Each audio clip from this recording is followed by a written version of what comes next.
When I overheard my son talking to his father, I didn't expect my name to come up. But it did, wrapped in the careless tone of a young man joking about his best friend's latest crush. He said something like, "She's older, mysterious, kind of elegant, like Mom, but not Mom, obviously." He laughed. My husband chuckled too.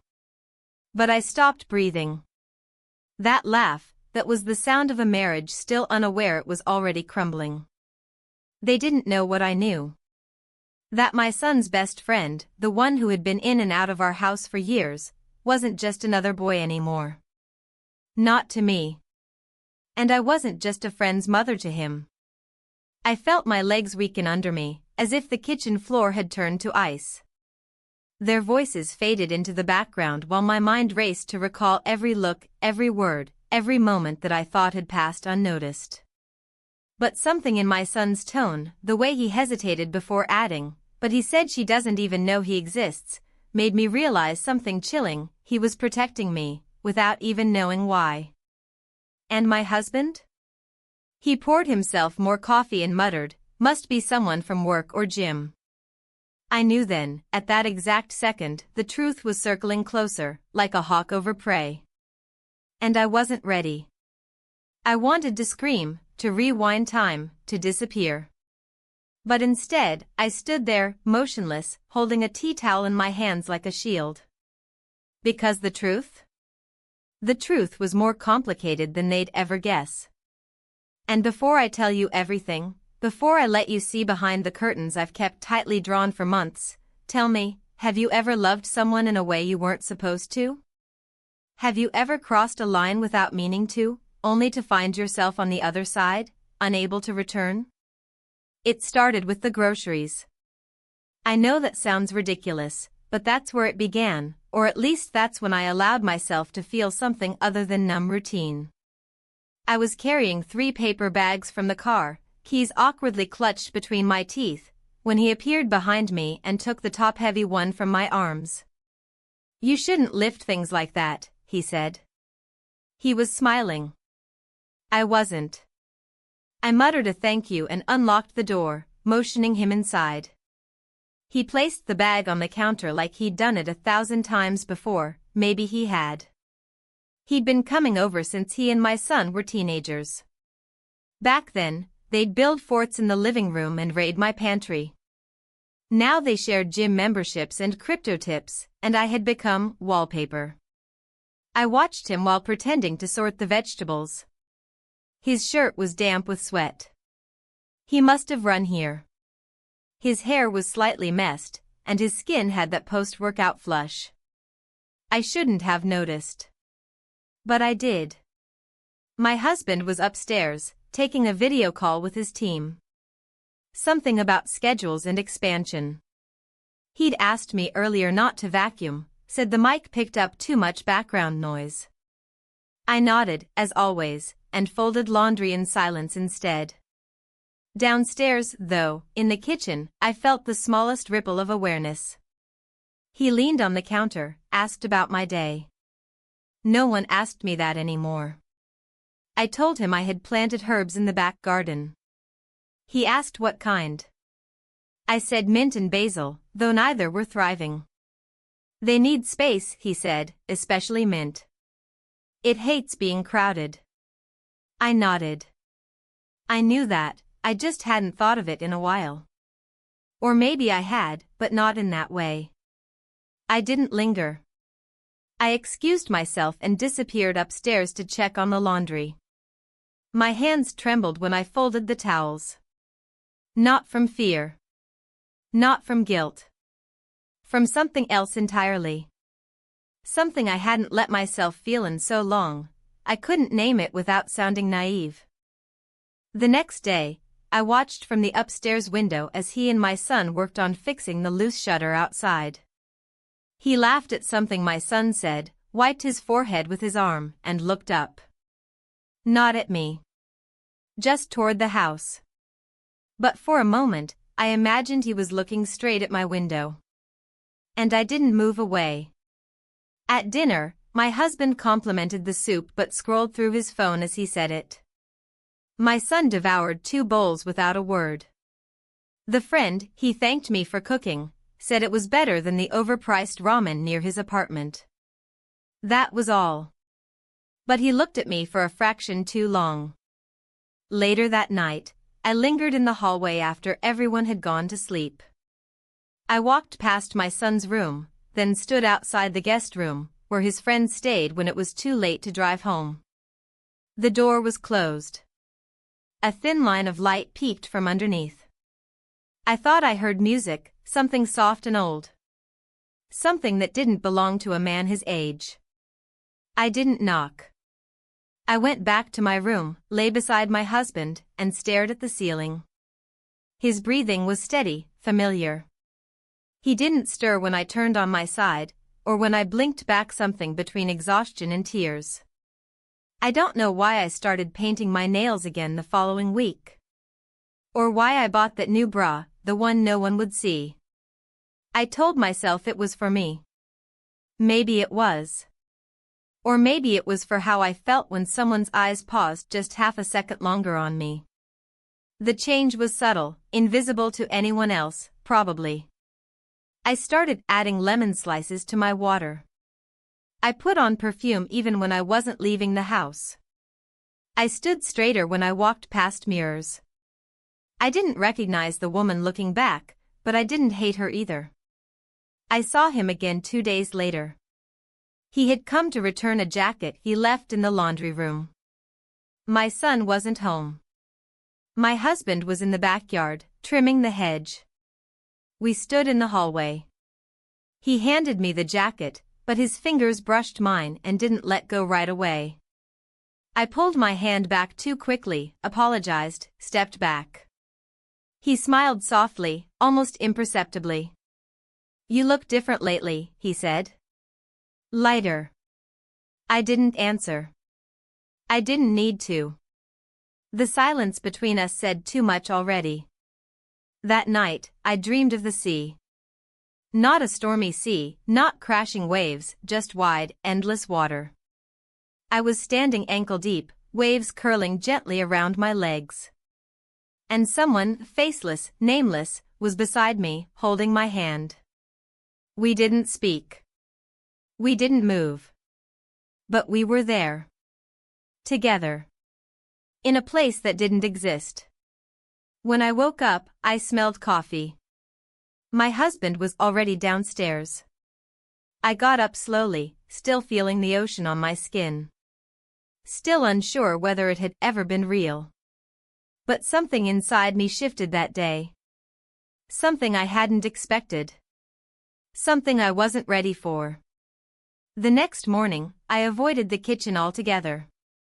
I lingered upstairs, taking longer than usual with everything, brushing my hair, choosing clothes that didn't scream anything, but didn't whisper invisible either. I didn't want to see him, not right away. I wasn't sure if he'd come back. I wasn't sure what I'd say if he did. My hands still remembered the heat of his fingers, the way his eyes held mine for a beat too long.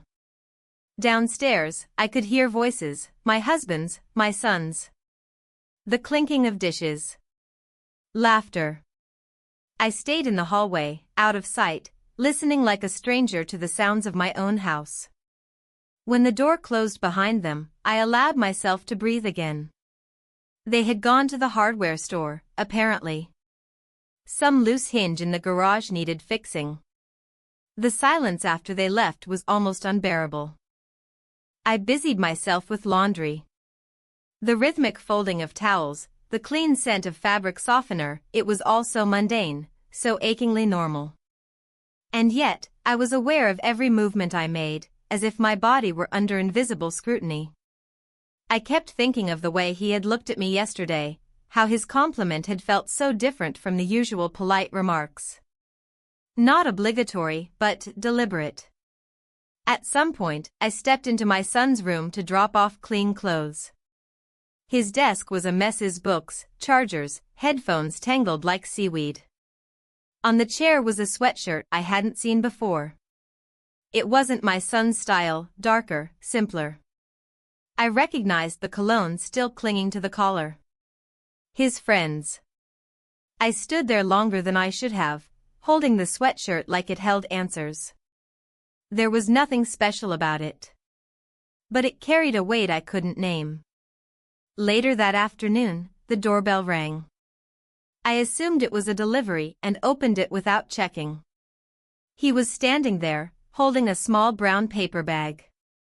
"You left this in the car yesterday," he said. "Thought it might be important." It was ginger. I had bought fresh ginger at the store and left it on the passenger seat. "Thanks," I replied, reaching for the bag. Our hands brushed again. This time I didn't flinch. But I didn't linger either. We stood there for a moment, not speaking. The afternoon light cut across his face, highlighting the edge of his jaw. He had a scratch on his arm, probably from working in the garage.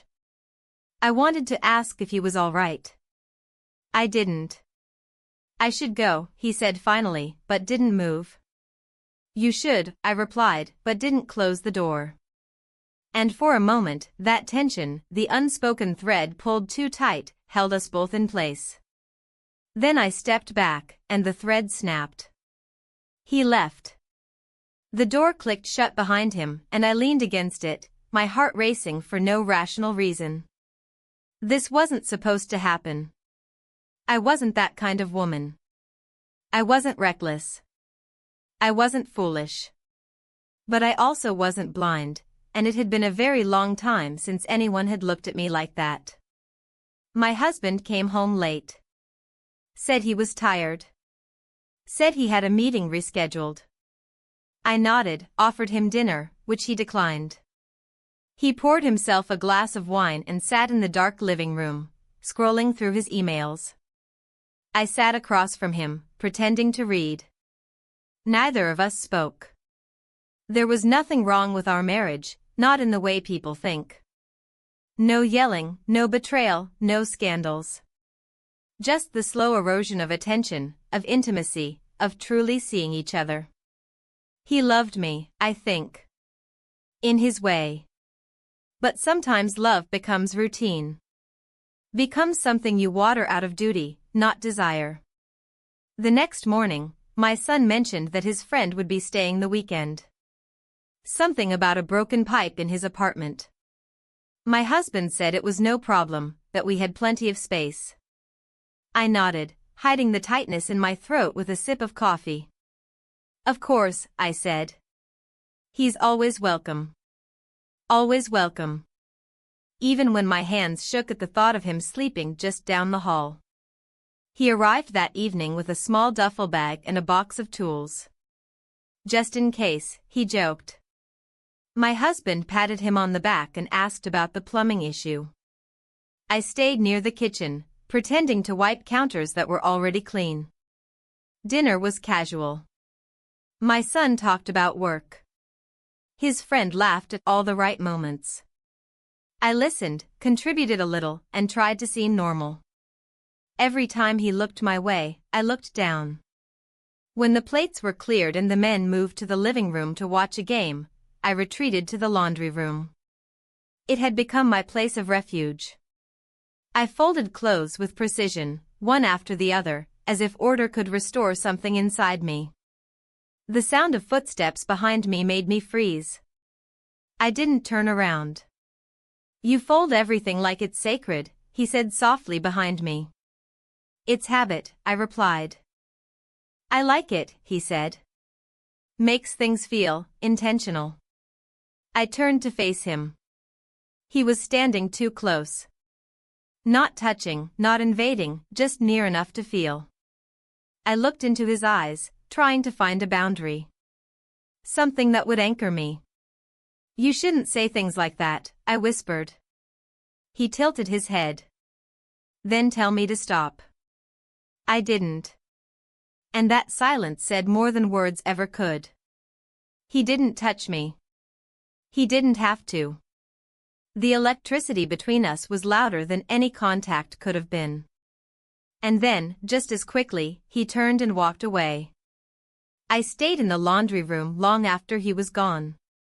My hands resting on a pile of folded shirts. My breathing shallow. I had made no promises. I had crossed no lines. Not yet. The rest of the weekend passed in quiet unease.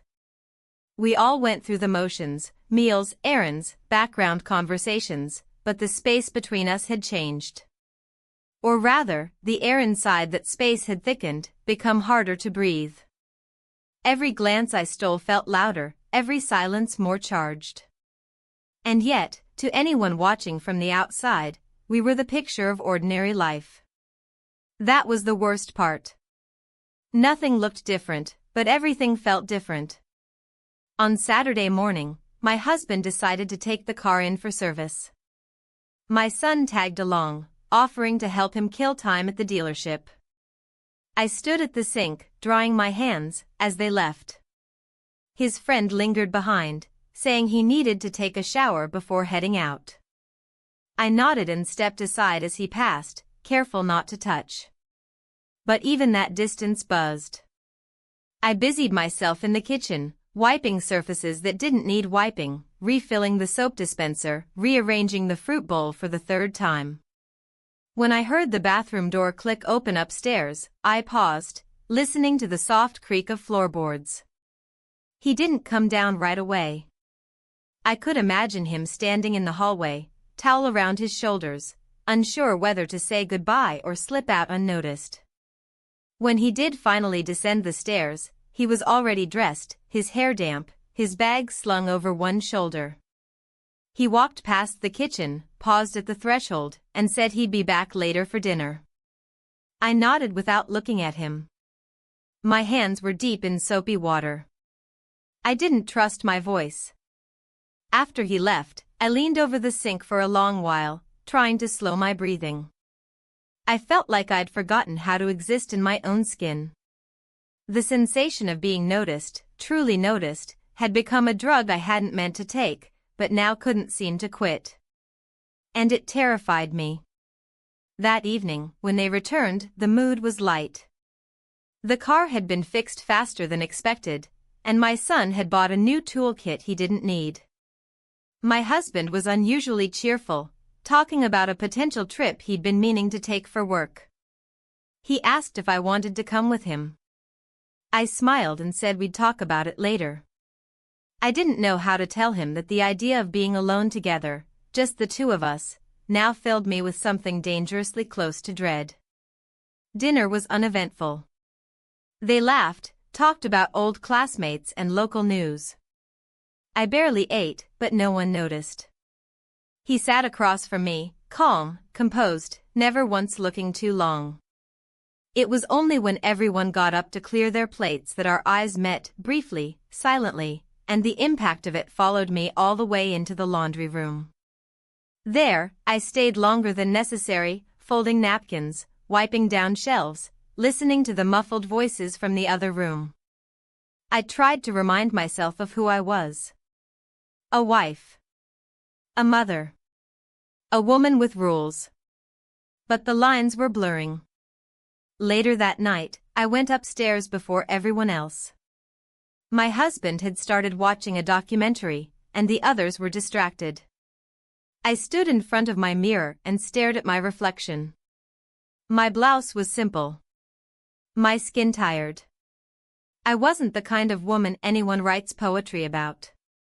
But lately, I'd started to wonder if maybe I didn't need to be.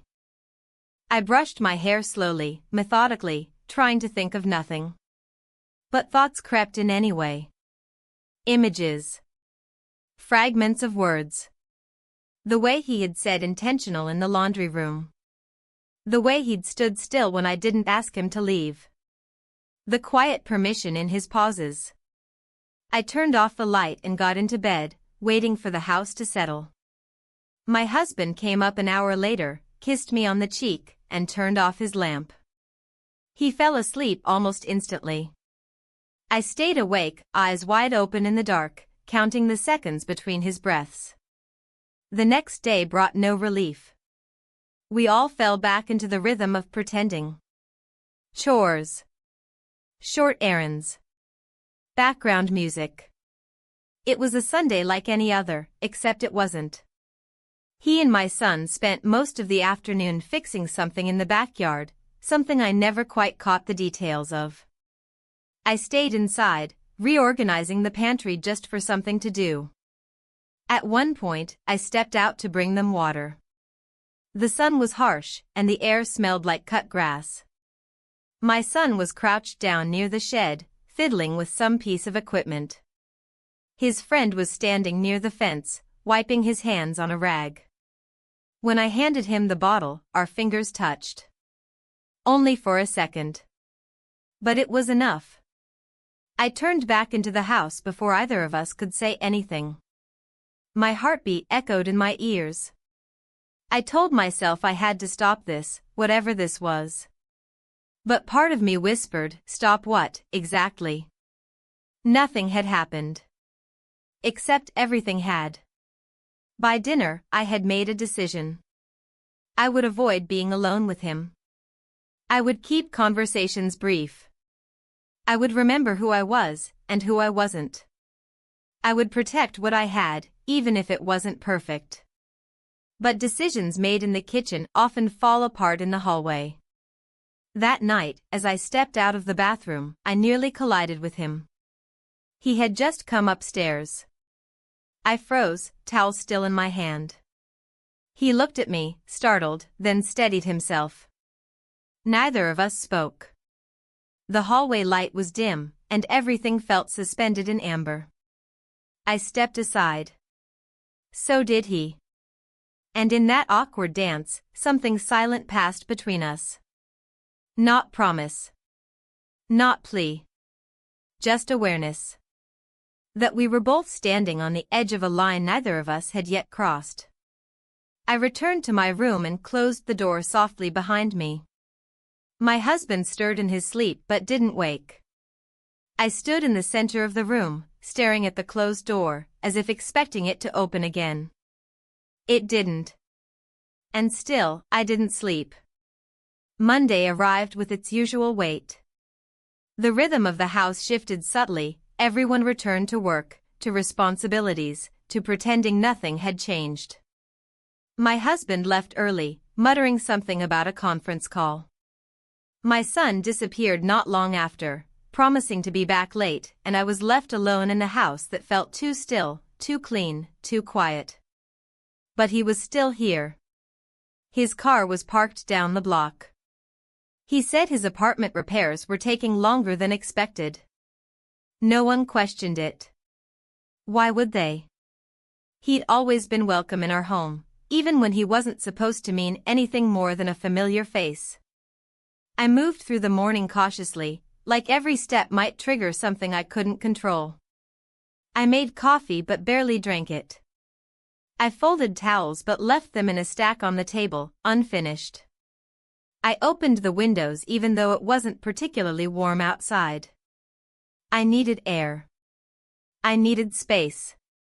He appeared mid-morning, walking into the kitchen as if it were the most natural thing in the world. He was barefoot, carrying a mug, asking if there was any more of the herbal tea he liked. I pointed to the cabinet without looking up. My hands were already damp from washing dishes, and I didn't trust my voice not to tremble. He didn't say much. He never pushed. That was the most dangerous part.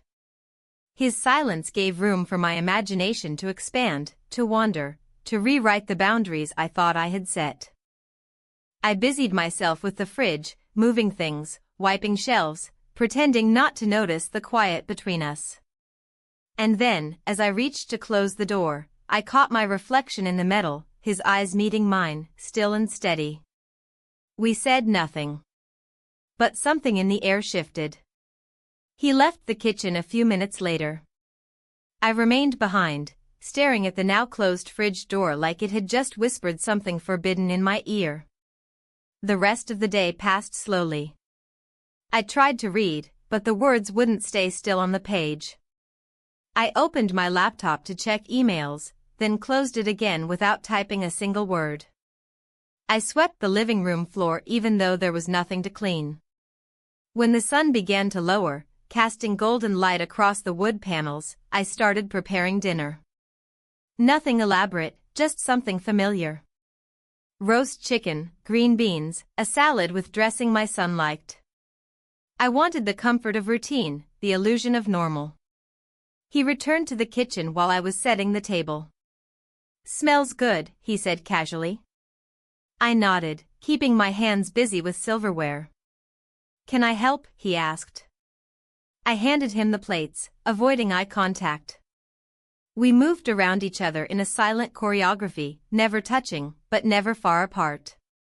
By the time my husband and son arrived, the house was full again, but I felt more alone than ever. Dinner was filled with background talk, my son discussing a coworker's mistake, my husband mumbling about a delayed shipment at work. I nodded where appropriate, laughed when expected, but I wasn't there, not fully. I kept stealing glances across the table, watching him speak, watching him not look at me. When dinner was over and everyone drifted off to their evening rituals, I stayed behind to clean up. It was a flimsy excuse, but it bought me time. I needed a moment without eyes on me. I rinsed the dishes carefully, methodically. Every motion slow, deliberate. I tried to shake the tension out of my shoulders, but it clung to me like a second skin. I dried my hands and turned off the faucet, then just stood there, motionless, staring out the dark window. A soft knock on the wall made me turn. He stood there, leaning slightly against the doorframe. "I'm heading out for a bit," he said. "Need anything from the store?" I shook my head. "No, thank you." He nodded, then hesitated. "You okay?" It was a simple question, but it lodged itself somewhere in my chest. I gave a small smile. "Just tired." He held my gaze for a moment longer than he should have. Then, with a soft "all right," he disappeared down the hall. When the front door clicked shut, I exhaled so deeply I hadn't realized I'd been holding my breath. My knees felt weak, and I sat down at the table, placing my hands flat against the wood. What was I doing? There was nothing concrete. No secrets exchanged. No words of confession. But still, the air between us crackled, and I couldn't pretend not to feel it. I hadn't crossed a line, but I was standing so close to it, I could feel the heat radiating off its edge. That night, sleep didn't come easily. My husband snored softly beside me, and I envied the simplicity of his peace. I turned away from him, facing the wall, and let the dark swallow my thoughts. The next morning was colder. A change in the weather, or perhaps in me. I wrapped myself in a thicker sweater, made a stronger cup of coffee, and tried to ignore the ache growing somewhere deep beneath my skin. I wanted to believe I could still pull back. That I could re-anchor myself. That what had started as an accident of proximity could dissolve if I simply stopped feeding it. But even as I told myself those things, I kept glancing at the clock, counting down the minutes until he returned from wherever he'd gone the night before. And I hated myself for that. The next day unfolded like a test I hadn't studied for. I woke up before anyone else, the way I often did, but the air felt different. Colder. Not in temperature, but in tone. My husband mumbled a goodbye while still half asleep, leaving for the office early. My son was groggy, shuffling through the kitchen like a ghost on autopilot, barely looking up as he poured cereal and checked his phone. And him? He wasn't there. His room, our guest room, was empty. Bed untouched, window closed, no trace of the man who had filled too much space in my head for far too long. For a brief moment, I wondered if he had left for good. If this whole thing had been some overinflated illusion, something I'd imagined into being just to break the monotony of my life. But then I saw his car outside. Parked slightly crooked, like always. He'd just gone out early. Still, the absence pressed against my chest like a weight I couldn't explain. I told myself it was relief. That maybe this break would help me recenter, to find my footing again. But as the morning wore on, I kept glancing out the window. Waiting. When he returned, it was around noon.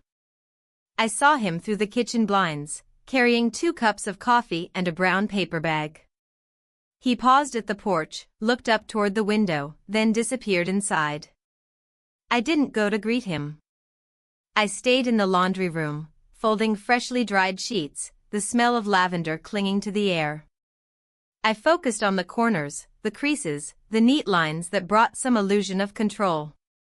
Eventually, I heard his voice in the kitchen with my son. They were joking about something, probably a shared memory, something light. It filled the house in a way I hadn't expected. It reminded me that life was still moving forward outside my inner storm. They went out again after lunch. My son had errands to run. I didn't ask where. I didn't want to know. The house grew quiet once more. I sat on the edge of the couch, staring at nothing. I couldn't name what I felt. Restless. Nervous. Caught.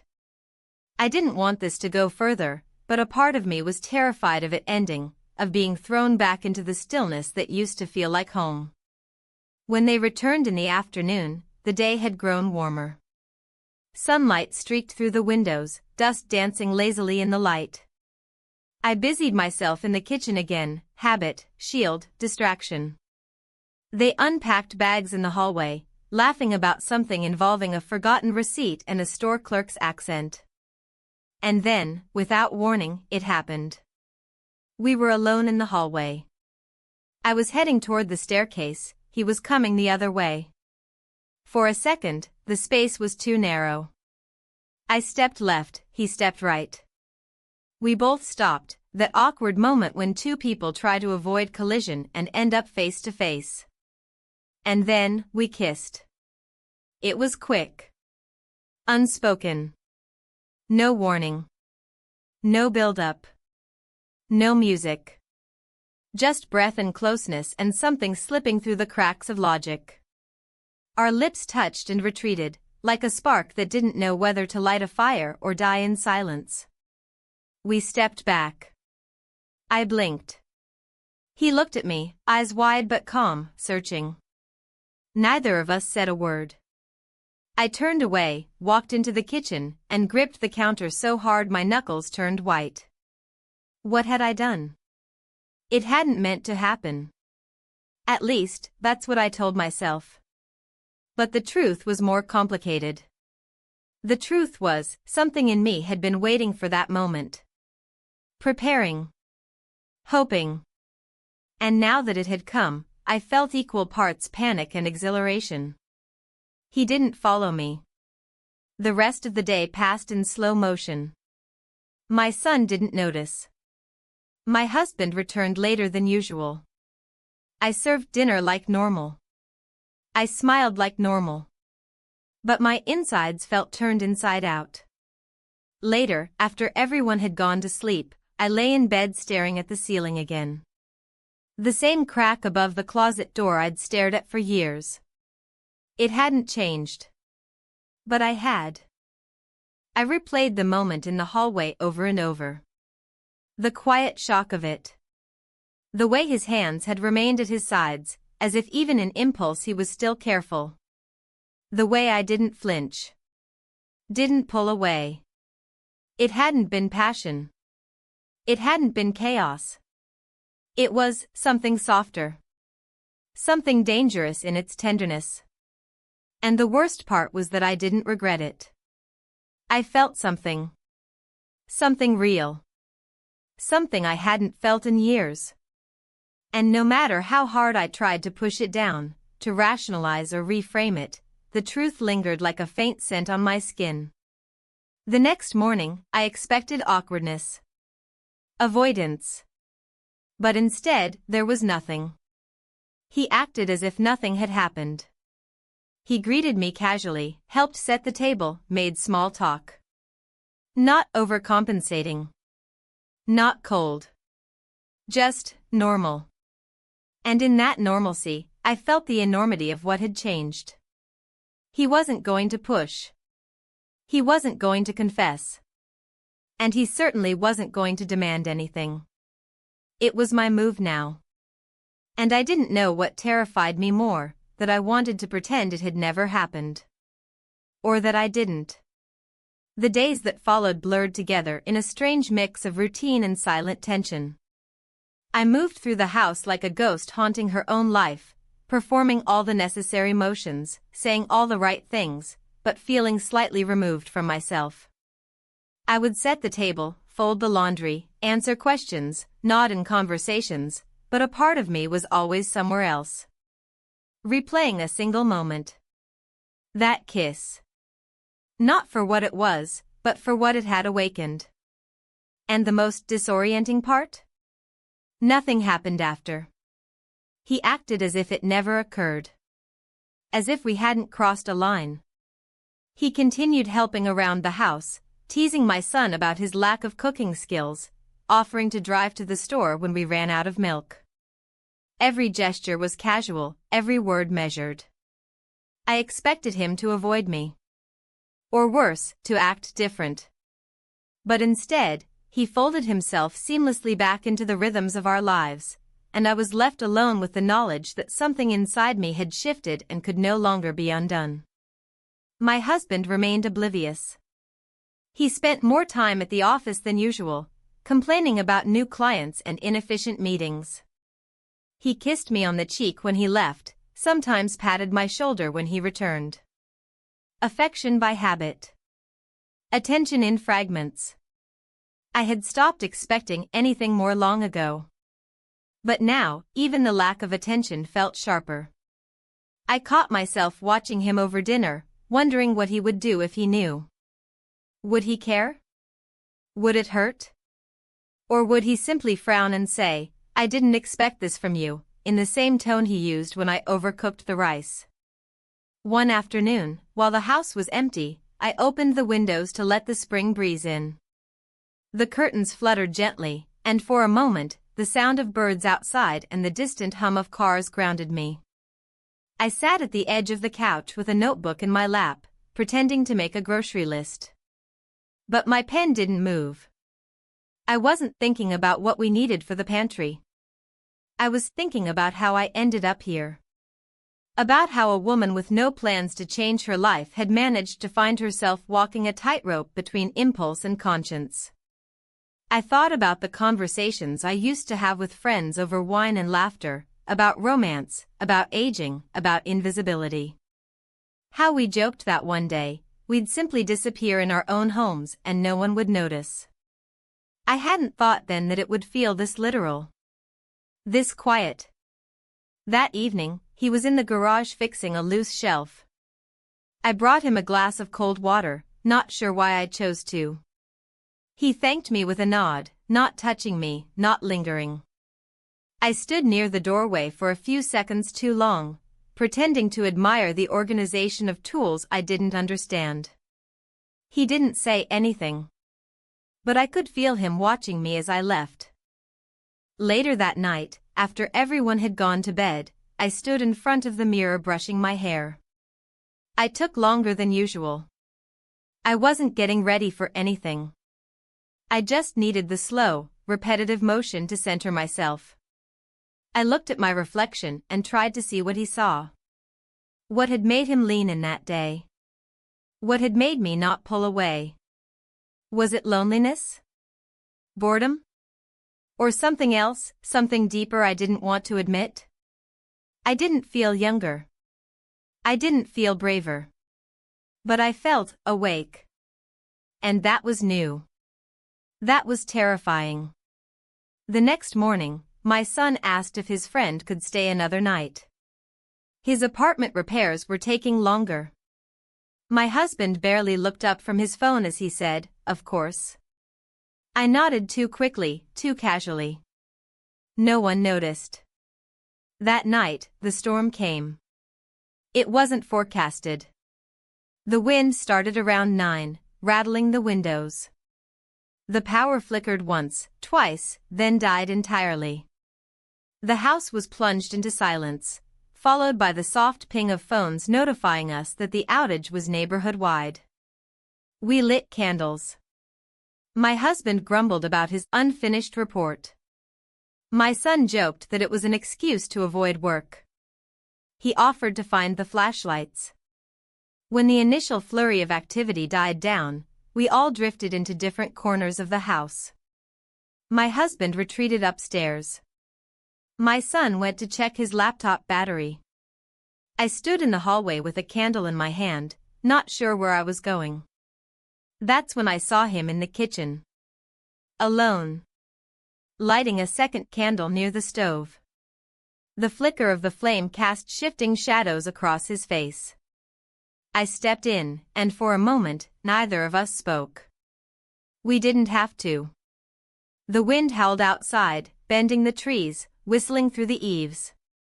Inside, the silence between us was louder. I placed my candle next to his, letting the light merge. He looked at me, not with expectation, not with guilt. Just a quiet stillness. As if he knew I was standing on the edge again. I reached for the counter, grounding myself. My hands trembled slightly, whether from the cold or something else, I wasn't sure. He noticed. I could see it in the way his body shifted, just slightly, like he was ready to catch me if I broke. But I didn't. We stayed there, side by side, not touching, just breathing the same air. The storm outside grew louder. The world beyond our walls disappeared into darkness. And somehow, that tiny kitchen became the only place that felt real. Eventually, I turned to leave. Our eyes met. I thought he might say something. He didn't. But in that look, everything was already said. I climbed the stairs in silence, candle in hand, heart heavy. My husband was already asleep. My son's room was dark. I stood in the hallway for a moment longer, listening to the wind. I knew what was coming. I just didn't know what I would choose when it arrived. The storm lasted through the night. Rain tapped against the windows like quiet insistence. Somewhere in the house, wood creaked. The power hadn't returned. The silence wasn't empty, it was full. Of things unsaid. Of breath held. Of a choice not yet made. I woke around 2 a.m. to the sound of movement. Not loud, not urgent. Just the creak of floorboards. The soft thud of a door, barely closed. I sat up in bed and looked around. My husband was still beside me, back turned, breathing slow and steady. Oblivious. My bare feet touched the cold floor. I didn't turn on a light, the power was still out. I moved slowly, carefully, guided by the faint glow of moonlight filtering through the clouds outside. Down the hallway, past closed doors, past sleeping lives. I stopped at the end of the hall, in front of the guest room door. My hand hovered over the knob. I didn't knock. I didn't need to. The door opened before I touched it. And what happened next? We spent the night together. That's all I will say. Because that's all there is to say. Not because it wasn't significant, because it was. More than I ever imagined. But the details belong to silence. To the space between words. To the ache of things we can't name but carry forever. The morning came quietly. The storm had passed, leaving behind a wet world that shimmered with aftermath. The power was still out, but the house was lighter somehow, filled with that pale blue of post-rain calm. I slipped out of the room before the others woke, before the house resumed its mask of normalcy. In my own bedroom, I sat on the edge of the bed, not yet dressed, not yet ready. My husband stirred but didn't open his eyes. I watched the back of his neck, the steady rise and fall of his breath, and wondered how many years I had spent in this room thinking everything was fine because nothing had exploded. But some endings arrive quietly.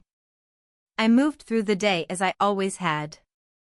I made coffee, though it tasted like cardboard. I watered the plants, though the soil was still damp from yesterday. I wiped down countertops that didn't need wiping. Everything was the same. Except it wasn't. He avoided me. Or maybe he didn't. Maybe we were both just too aware now, too alert to every glance, every word. There was no script for what we had done, no manual for what came next. So we said nothing. We smiled when appropriate. We helped prepare dinner. We laughed at my son's bad jokes. We lived as if nothing had changed. But I had.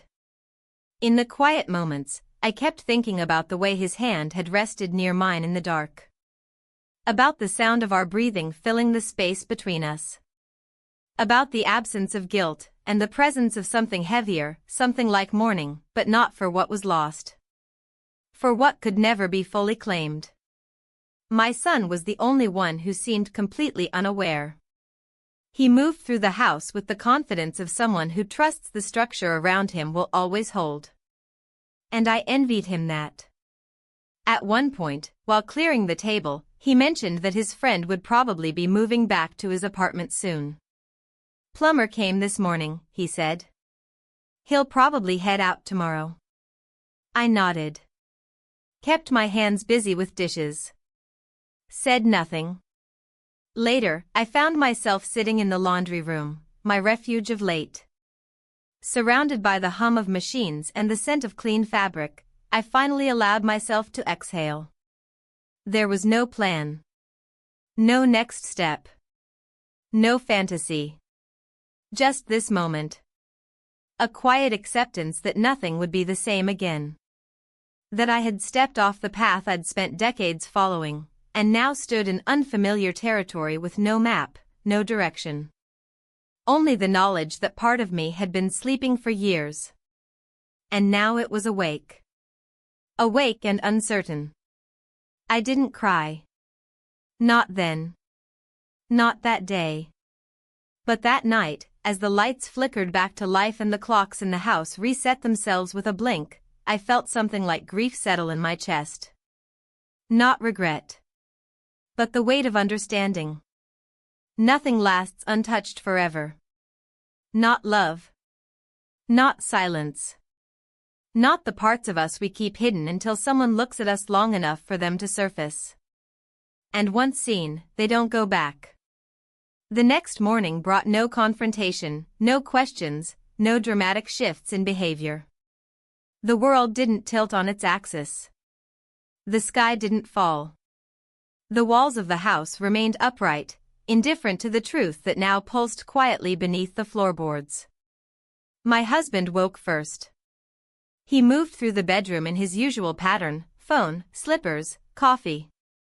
I feigned sleep as he left, listening to the sound of his footsteps receding down the hall.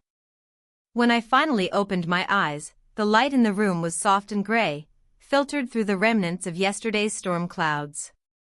I lay there for a long time. The bed felt unfamiliar. The sheets cool.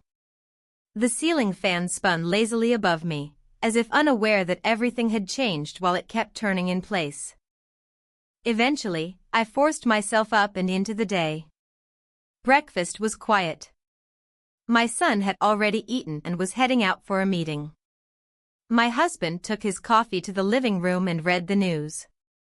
I stood at the sink, washing a single cup for longer than necessary, not because it needed cleaning, but because I needed time to think.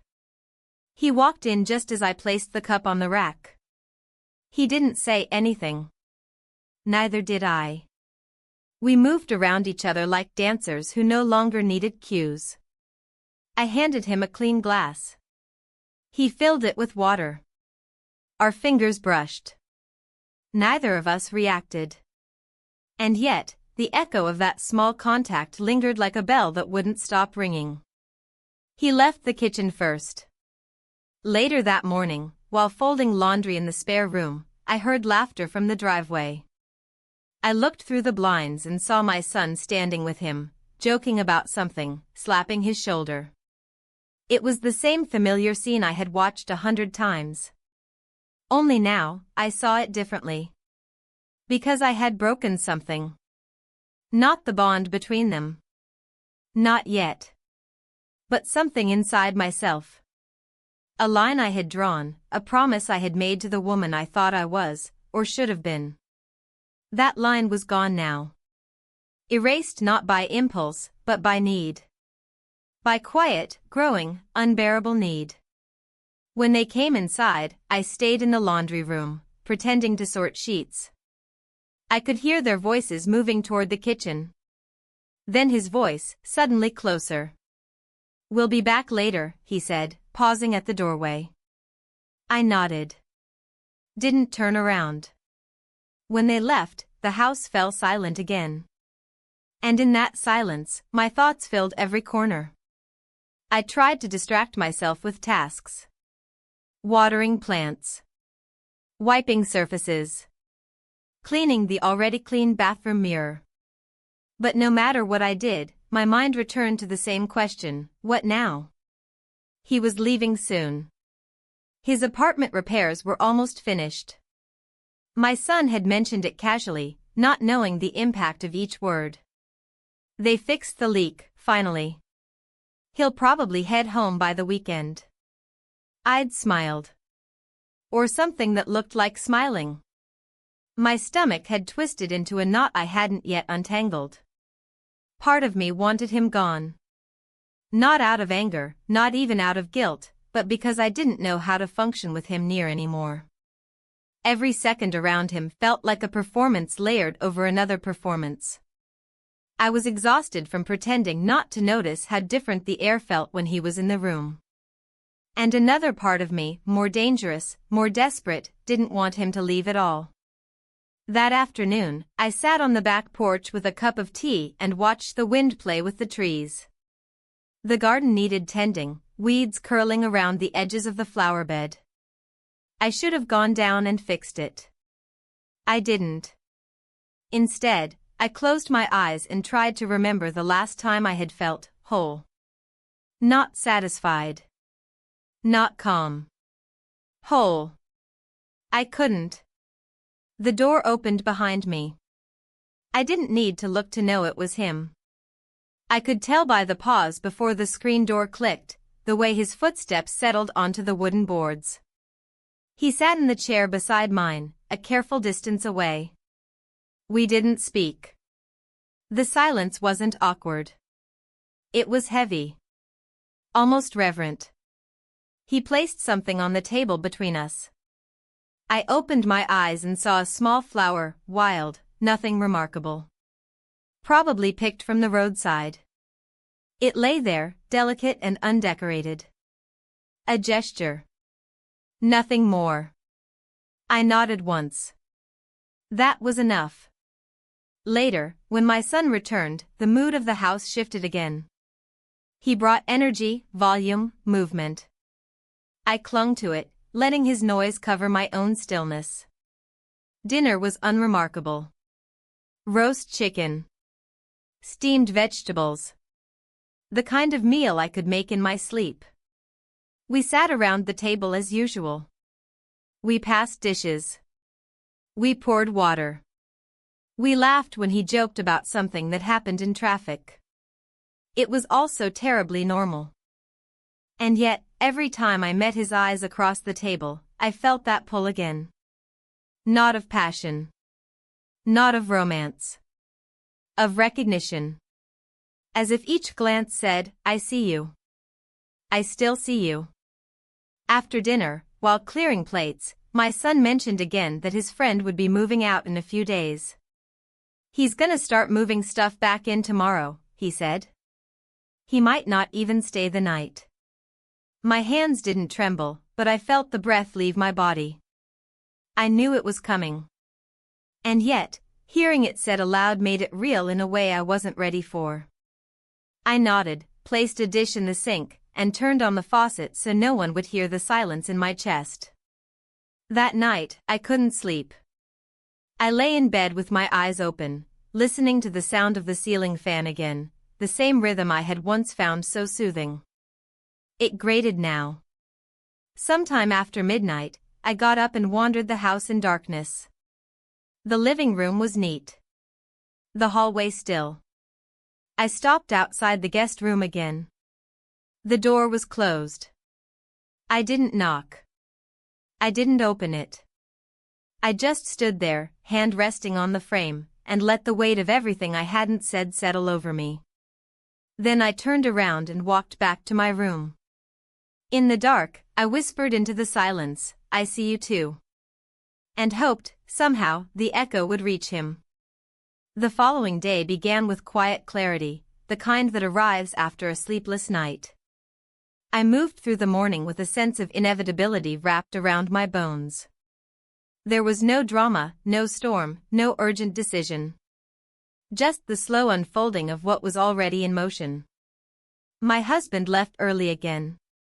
I watched him from the window as he pulled out of the driveway, his coffee still half finished on the counter. My son stayed behind longer than usual, pacing between rooms, looking for something he had misplaced. Eventually, he gave up, called it a loss, and promised to check in later. He left in a hurry, his friend following behind him after a brief exchange at the door. And then, the house was empty again. I stood in the middle of the kitchen, unsure what to do next. The dishes were already clean. The floors already swept. The silence in the room felt heavier than usual, like it had soaked up all the things we hadn't said and was now pressing them back against my chest. I sat down at the table and tried to breathe through the discomfort. I stared at the bowl of fruit. I touched the edge of the table. I remembered what it felt like when things were simple, even if they hadn't been happy. By early afternoon, I heard the familiar sound of footsteps on the front steps. The door opened with ease. My son entered first, calling out that he had stopped by to pick up a jacket. He was in a rush, said he had another meeting. He moved through the house with the energy of someone completely unaware of the undercurrents that twisted beneath the surface. He found his jacket, slung it over his shoulder, and grabbed a protein bar from the pantry. He kissed my cheek on the way out, already halfway through a conversation on his phone as the door clicked shut behind him. And then it was just the two of us again. He lingered near the entryway for a moment, hands in his pockets. I could feel him waiting, but I didn't move. I stayed at the table, staring at the untouched fruit, listening to the air vibrate with possibility. Eventually, he walked into the kitchen and leaned against the counter. He didn't speak, and I didn't ask him to. Minutes passed like hours. Neither of us seemed to know what came next. It wasn't tension, it was recognition. We had already crossed the moment that mattered. Everything after was only consequence. "I'm moving the last of my things tomorrow," he said, his voice low and even. I nodded without looking at him. "I know." He waited. Maybe for something I didn't have the strength to say. Maybe for nothing at all. I rose slowly from the chair, not to leave, but to walk past him. I paused in the doorway between the kitchen and the hall, fingers brushing the frame. He didn't follow. Instead, I heard him say, "You don't have to explain." That stopped me. Because I wanted to. I wanted to pour out everything that had been swelling in my chest like floodwater against a dam. I wanted to tell him how seen I had felt, how shaken I had become, how alive and ashamed and grateful I was all at once. But words felt useless. Too small for what this had been. So I didn't explain. Instead, I spent the afternoon cleaning things that didn't need cleaning. I stripped the beds. I reorganized the linen closet. I ironed pillowcases that no one would notice. I folded towels and arranged them in perfect symmetry. The repetition calmed my hands, even as my mind refused to still. That evening, dinner was quieter than usual. My husband was distracted with work emails. My son scrolled his phone between bites. He sat across from me, eating slowly, not speaking unless spoken to. And it was in that silence that I saw it unravel. My son, laughing about something, paused mid-sentence. He turned to his father and said, "Oh, you'll love this. He told me the other day he's got a thing for an older woman. Said she's smart, calm, beautiful. Totally not his usual type." I froze. I didn't breathe. My husband chuckled, shaking his head. "Must be someone at the gym." My son laughed again, nodding. "Maybe. Or some professor. I don't know. He wouldn't say who." The air in the room tightened. I couldn't look up. I couldn't look at either of them. Across the table, he was still. The room seemed to hold its breath with me. My son, oblivious, continued talking, but the words no longer landed. My heart beat louder than his voice. My hands were cold on the table. I could feel my husband's gaze shift, first toward our son, then to the man sitting across from me, then finally to me. I dared not meet it. Something passed between them. A brief pause. A moment too quiet to be ignored. Later, after the dishes were done and my son left to meet friends, my husband lingered in the kitchen longer than usual. He didn't ask questions, but his silence was a weight pressing against my back as I wiped the counters. When I finally turned, he was already gone. I stood alone, cloth in hand, surrounded by a kitchen that looked exactly the same, but now felt entirely different. I went to bed early, hoping that sleep might offer some kind of escape. But it didn't. I lay in the dark, eyes open, listening to the sounds of the house, the creaks, the sighs, the stillness. And I knew, without question, that something had shifted. Maybe not fully revealed. Not yet. But seen. Just enough to matter. Just enough to change everything. The morning arrived with a strange stillness. Not the peaceful kind, but the type that follows after something breaks, when everything looks intact but carries the echo of fracture. The air felt heavier, as if the walls themselves were waiting to see what would happen next. I moved through the motions as always: his coffee, toast, straightening cushions that didn't need straightening. My husband sat at the table in silence, scrolling his phone. He hadn't said much since the night before. There hadn't been an argument, no questions, no confrontation. But something had shifted in his gaze. He looked at me differently, like he had started seeing parts of me he had long stopped looking for. Our son was already gone for the day, and his friend hadn't come downstairs yet. I wasn't sure if he was still here or if he had slipped out earlier. I didn't check. I couldn't bring myself to. Eventually, my husband stood up, set his mug in the sink, and said he'd be back in the afternoon. I nodded, murmured something about dinner, and he left. No kiss, no touch, no pretense. Once the door closed, I stood still for several minutes, my fingers gripping the edge of the kitchen counter. The silence that followed didn't comfort me anymore. It pressed against my skin like a question I couldn't answer. Around noon, I stepped into the guest room for the first time since that night. The bed was made, the air inside still. A faint scent lingered, his cologne, soft and barely there. A note sat on the dresser, folded neatly, my name written in quiet ink. I didn't open it right away.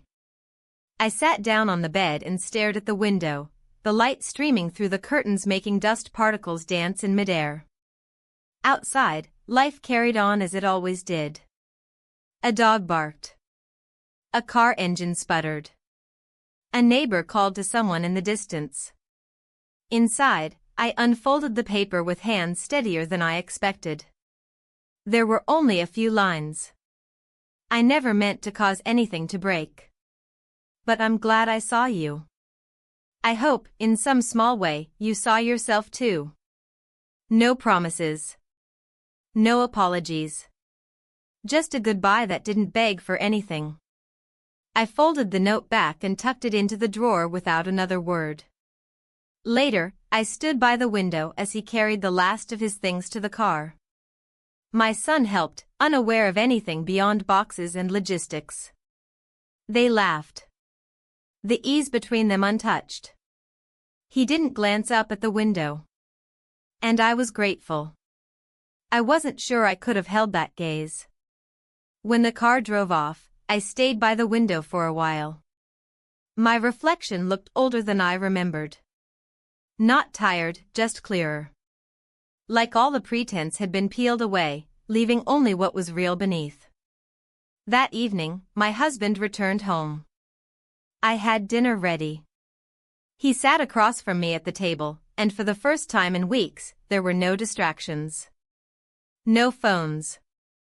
No emails. Just the sound of silverware against porcelain. Halfway through the meal, he set down his fork. "I think something's been wrong for a while," he said. I looked at him. Not surprised. Not defensive. "I know," I said. He nodded, eyes searching mine for something I wasn't sure I still had to give. "Do you want to fix it?" he asked, not as an accusation, but as a question that needed an honest answer. I took a long breath. I don't know. That wasn't the answer he wanted. But it was the only one that was true. We didn't speak much after that. We cleared the table. We moved around each other carefully, like people recovering from an accident.